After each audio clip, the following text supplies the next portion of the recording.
I guess you could say I've spent my entire life doing research on this topic of Afro-Latinos and Afro-Latinidad. I was born in Brooklyn, in Bushwick, in a neighborhood that was completely Hispanohablante.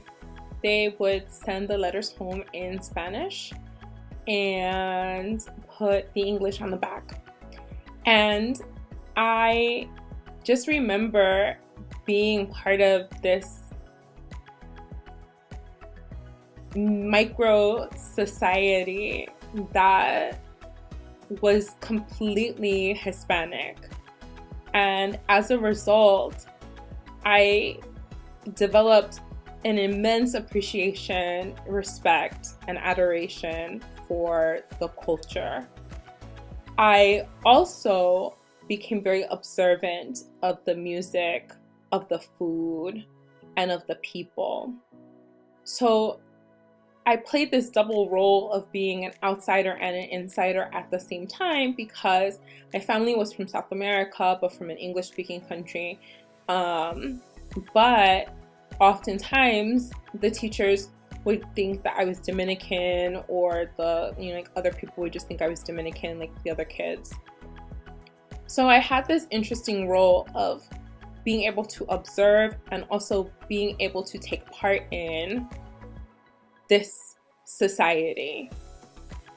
And it was almost as if I lived abroad for the first 12 years of my life-ish, 12-ish years of my life.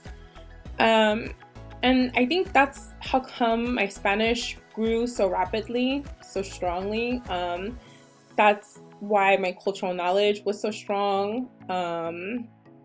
And that's why I was aware of a lot of things. Like, I was aware of the fact that like people on TV didn't look like the people around me. The models on Sábado Gigante didn't look like the women that were on the street. Just different things. The textbooks, when I formally started taking Spanish, the textbooks had little children that looked like they belonged in German textbooks.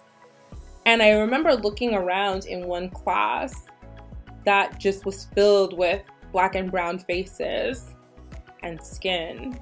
And I just was like, these people all speak Spanish to some degree. And these people in the textbook look nothing like the people around me. Now, granted, as I got older, I learned and I knew that there's diversity within the Hispanic community. You can look like literally anything and be Hispanic.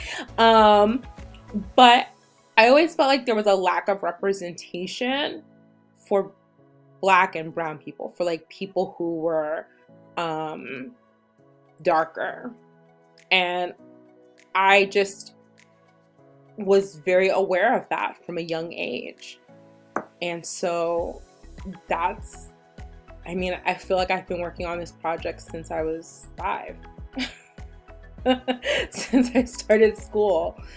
And so yeah, a lot of it comes from there. Comes from just my experience as being, like I said, an insider and an outsider at the same time.